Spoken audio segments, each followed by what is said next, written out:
Kamala has already cost the typical family $29,000 with her horrible inflation and the cost of inflation. Yet she said this week, when asked the question, that she can't think of one thing she could do differently, right?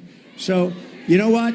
Take a look at the video. We're going to talk about that. Take a look, not one thing. Take a look at this. Could you have done something differently than President Biden during the past 4 years?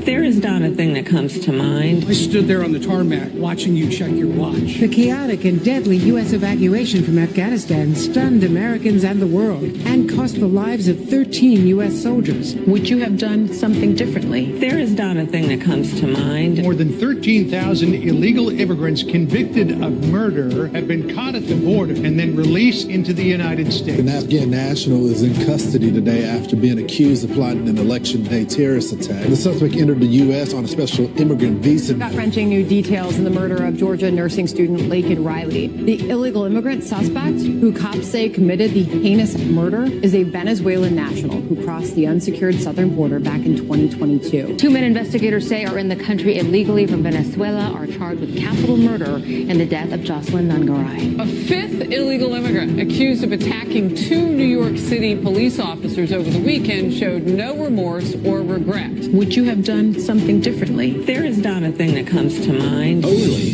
18% say the economy is in excellent or good condition. U.S. inflation has hit a new 40-year high, increasing by 9.1% over the financial year. The cost of homes have spiked. Home buyers need to earn 80% more than they did in 2020 to afford a house. Were you the last person in the room? Yes.